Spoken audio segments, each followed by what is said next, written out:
Hey folks, BlackCross here, and welcome to another edition of Deep Dive into Gaming. Now, this video response was more towards, for those of you who are subscribed to the Completionist and everything like that, he recently did a video on Defend It with Final Fantasy XIII. For the long and short term of it, it was okay. It wasn't the best, but it was okay. Now, the problem with 13 is that you have a lot of people who, quote-unquote, hated the game. You know, you have a lot of people who didn't really like it. You know, apparently, it is deemed to be the most least favorite, or if nothing else, the most hated Final Fantasy game of all time. And that's a lot to say. That's a lot to say. It's a strong word to put into perspective. That being said, the problem that I had with that is that, and I think that was the point that they were going for with this character, they've never really done the Defend It for so long. They've done it, I think this is like their 5th or 6th episode of Defend It. It doesn't happen often, but I think the point that they're trying to go is that the internet is stupid. And I think that's a pretty good assumption to put into words, is that the internet is dumb. Very much dumb. Problem is, though, is that the internet is filled with people who puts down comments. You know, you have the people who hate something, and then you have the people who like something. In 13 case, it's a little bit balanced out. Or it seems that way. A lot of people still say it's the most hated of the series, but in my personal opinion, which I will get to in just a sec, that it's not that bad. It is really not. And I think what it is that a lot of people just either lost interest in it early, or they just didn't care. Now, when it comes to Final Fantasy games, there are like 3 parts of an RPG that is needed. There are 3 parts. You have the story in depth, being that of the complexity of the story that leads up to a epic, dramatic ending at the end of the game. You have the gameplay form, which the gameplay form is separated into like 3 categories, I've noticed. It's either turn-based, it's either a form of action, or it's a strategy form. Now, turn-based is a strategy of some form, but sometimes turn-based isn't really that much of a strategy. It depends on like how far into the game you are and how many abilities you've got, and then what's the weakness of the enemy, in which case you can plan it ahead enough time. In an action game, however, you're immediately doing the action right off the bat. So you have to be quick in order to figure out how the game wants you to battle this particular enemy. You know, you have to be quick on your toes. Thus the term action RPGs. And then you got the strategy, which basically is the RPG format of where you do placement of your characters, and then you choosing of your abilities that you feel would be best to have on that character to help you survive in that field. And then of course you have the structures of the level themselves. Be either that of a castle, a dungeon, a field, whatever.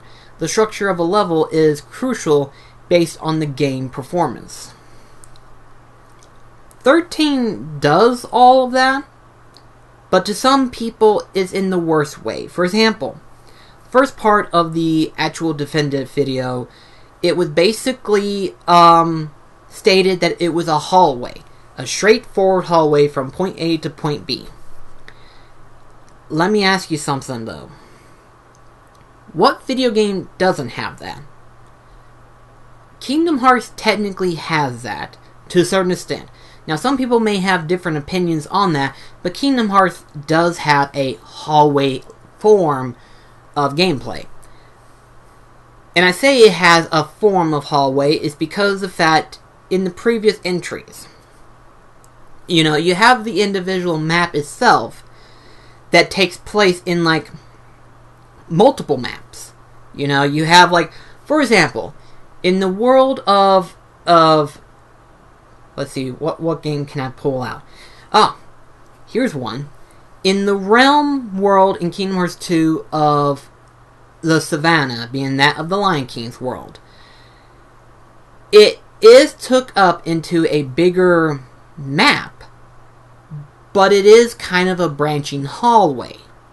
It is. It is a branching hallway in some form of matter. It's not a major form, but it is a form of hallway that is noticeable to the mind of a gamer. And I think the problem is that saying that you're always in a hallway is a false statement. I think it is. You're not really in a hallway throughout the majority of the time. You do get to branch off into different areas if you choose to explore that particular area. It's not that noticeable, admittedly, but it's there. And then you have the fact that, you know, the true open world thing isn't until, like, towards the end of the game. No offense. No offense to anyone. But you can't really do everything early on in the game. You really can't. You know, even 15 was like this. You can't go from Hammerhead all the way to Altissia right at the get-go.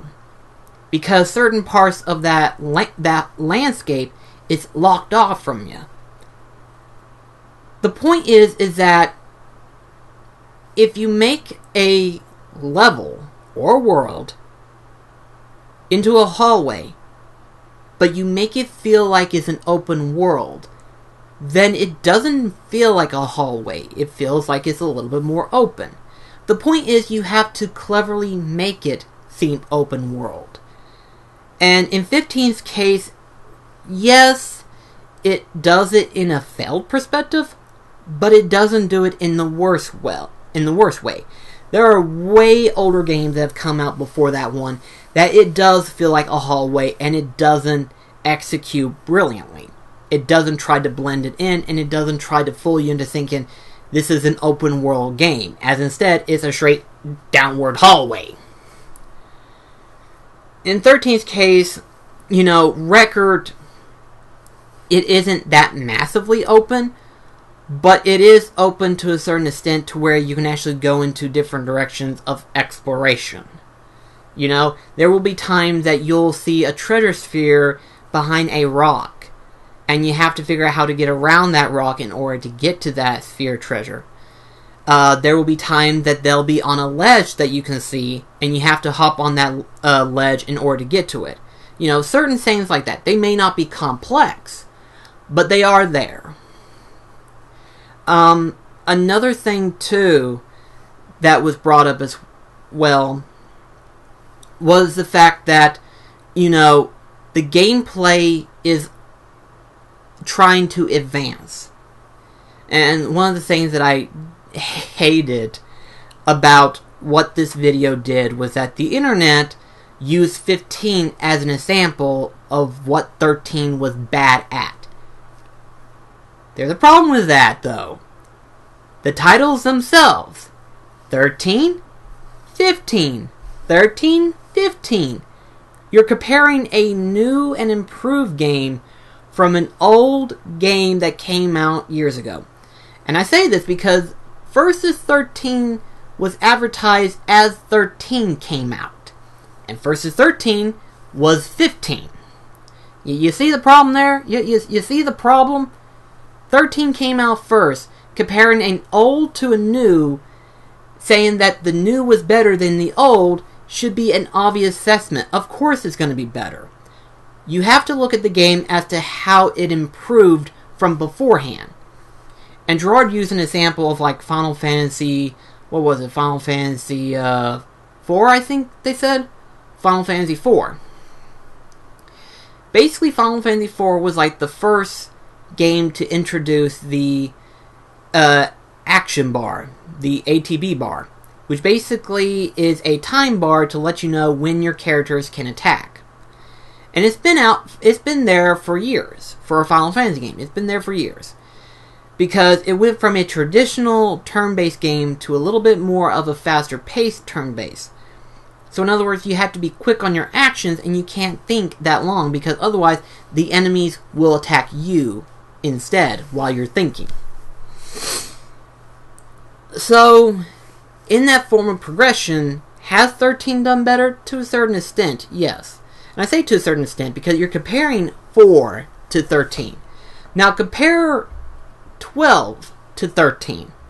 Final Fantasy 12 came out, and while the worldscape and the storyscape itself, it has the similar lines of how Final Fantasy 13 has it.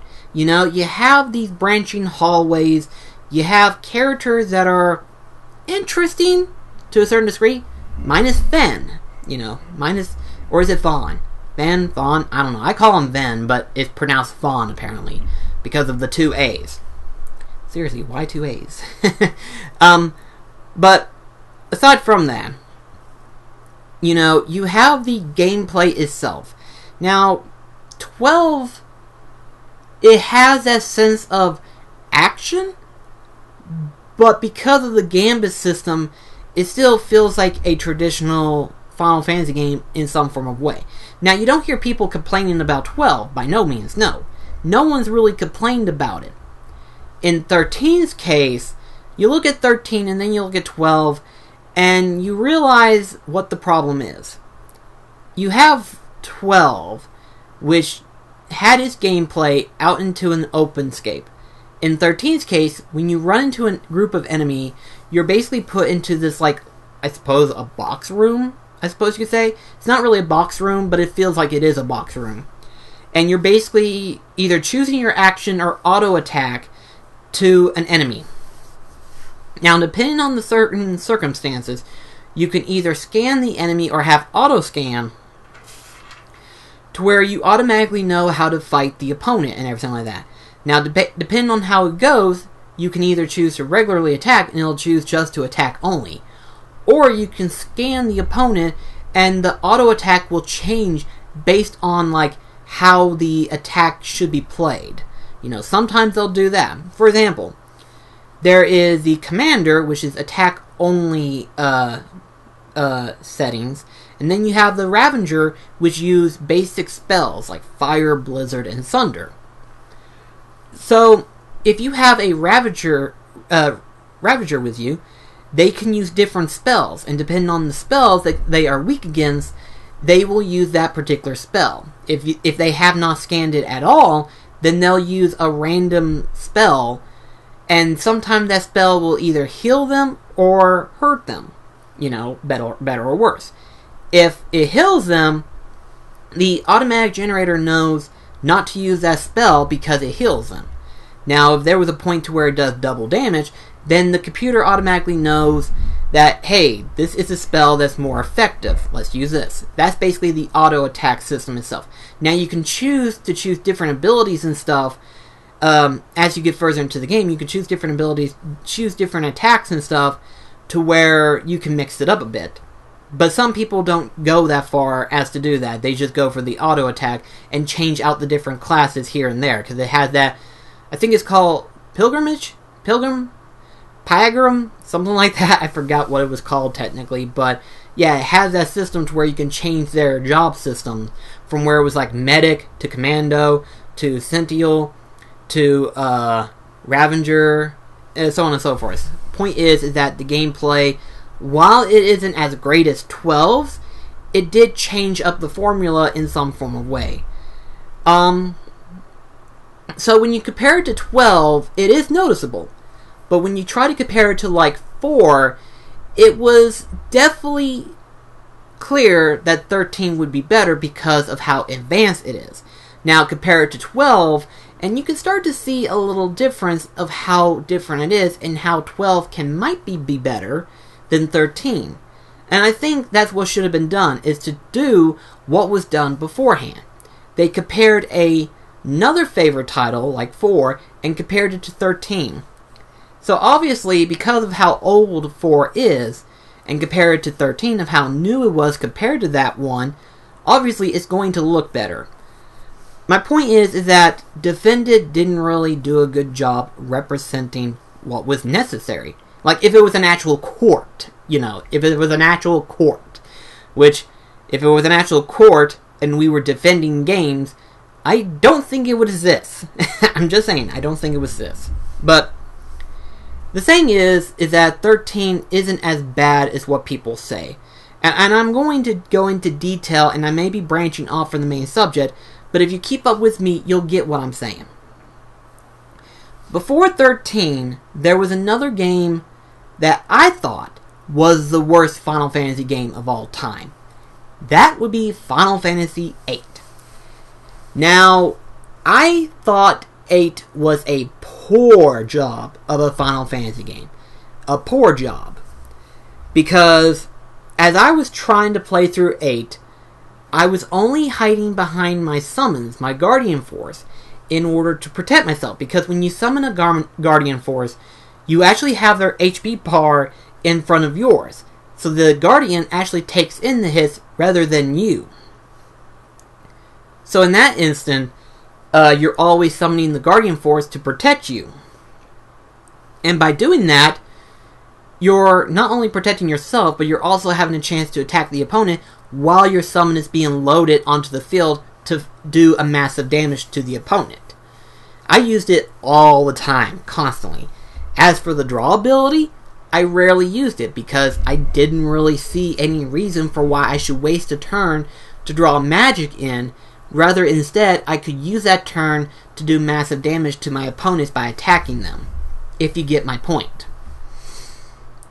Now, like I said, I thought Final Fantasy VIII was the worst Final Fantasy game of all time.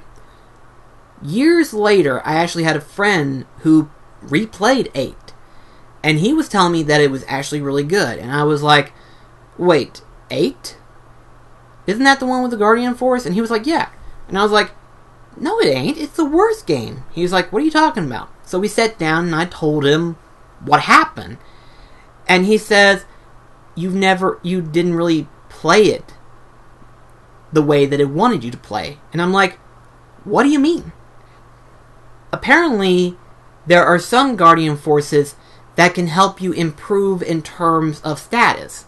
And there is a summon known as Bahamut. There's always a Bahamut in every video game. I'm sure some of you know this. And he told me, he said, did you ever get Bahamut? And I was like, no, I didn't. He said if you had him with you, like in terms of equipment, of Guardian Forces and stuff like that, he gives you, I think he said this, I may be wrong, I may be misquoting, but he gives you a 25% bonus on experience points. And if you get him early on in the game, that can help you level up significantly. I didn't think about that, and I was like, you're right, I never got Bahamut. I had Doom Train, I had Carbuncle, I had Inference Shiva, I want to say that I had Diablo, and I want to say I had one other one, but I cannot remember. I think I had Phoenix. I think. I'm not sure. But the point is that I never really went as far as to, like, expand on gameplay when it comes to Final Fantasy VIII. And then he also said that later on in the game, the draw abilities would be more of a beneficial to you. It would be more beneficial to draw magic in the later game. And this makes sense. It does make sense, because early on in the game, you're going to get the basic spells. You're going to get Fire, Blizzard, and Thunder. Probably like 30% way into the game, you might get introduced to new spells like Haste, Slow, Stop, stuff like that. But then you'll get the little bit advanced spells like Fire, Thunder, and Blizzard. And towards the end of the game, it would make more sense to get Fire Ga, Blizzard Ga, and Thunder Ga. And then also a few other advanced spells as well, like Flare, Bio, Demian, whatever spells they might have introduced in 8 in terms of advanced spells. Because those advanced spells would help you in the long run. They would help you tremendously. And I thought about it and I was like, you know what? You're right. I really didn't give 8 a chance. Because when I played 8 years ago, I played it shortly after I played 7. And years ago, I started playing Final Fantasy games. I played 10 first, then I played 7, and then 8 and 9. Now, the thing is, I never really went back and replayed 8 and 9 since my first playthrough. 10 I have actually replayed like 3 times, I want to say. 7 I think I've replayed at least 4 times. And the second time that I played through each of these games was a better experience. When I replayed 10, the experience of like being able to customly build your character in a different form of way through the sphere grid got better, and it got more interesting for me. The same can be said for 7. 7, I replayed through it, and I actually got more advanced, or more interested into the materia system, how it works, how you can group the materia with the different abilities, different spells, and stuff like that. And it wasn't long before I made my characters in Final Fantasy VII into unbeatable levels. Like, we're talking like godlike levels. And that was pretty insane for me, and that's why, for me, 7 was so much more, I suppose this phrase, favoritive than 10 was. You know, they say your first is always going to be your favorite. And while 10 was my first Final Fantasy game, it's not my immediate favorite. 7 is my immediate favorite by default because of how the materia system worked, and I got so interested in it. I really did. I got so invested with the materia, and I actually had a point in the game where I actually had all the materia to where I can custom create my characters in different forms of how they work and stuff, and they became uber powerful. So ridiculously overpowered. And then, whenever 12 was out, I played it for the first time, and then I replayed 12, and I got better at 12. The point that I'm saying is that I never really replayed through 8 since my first time playing it. So, it's unfair for me to say that 8 was the worst Final Fantasy game, which I never really went back and played it since then. You know, I didn't really do what the game was built to do, you know? The same can be said for 13, you know? And I say this because the majority of the people who either hated or didn't like 13 only played it once. And by once, I mean halfway through. I have a couple of friends of mine who, at the time that we purchased 13 and we played it at the exact same time, I think. Either that or they were a day earlier and I was a day late. I believe that's what it was. Yeah, it was. It was a day late. Because they pre-ordered their games at GameStop in Cookeville, and we did a midnight release. They did a midnight release for it, but I never pre-ordered my game in Cookeville. Instead, I was picking up mine here in Crossville. So there you go. I was a little bit late on my pre-order and stuff like that. So they had a head start with it. By the time I got towards the end of the game, my best friend TJ was like, I want to say he was like halfway through the game itself. And then our other friend that we had, he couldn't beat Odin, which is Lightning's Eidolon. He couldn't get through that part. And he basically stayed there, from what it sounds like. I hadn't really talked to them since then, but from what I know, they really never beaten 13. And to me, that would be unfair if you've never really went all the way through just to beat the game, and then to replay it to see how you might have improved since you first played it. What I'm saying is that it's going to take more than the first time through just to figure out if you're going to like the game or not. Sometimes it does take a second go around. In an RPG game, this does happen. With most RPGs that I've played in the past, it isn't until my second playthrough that I get better at it, and I start to have a new appreciation for it. An RPG can do that. It can. And I think a lot of people will understand whenever I get this. The first time you play through an RPG is always going to be the worst one. Whereas if you play it a second time, you know how the gameplay works, you know how the ability works, and you know how to do things differently. And so instead of playing through just for the story, you play through it in order to like attain everything else that's in an RPG. So, to finish up on this note, I think 13 was judged too harshly because of what it did. You know, instead of looking at it as like, you know, how bad it was, they need to kind of look at it and see, okay, we might have missed something. Let's replay this again and see what we missed out. You know, and I think that's the important thing. You know, they never really did. And I will say this much.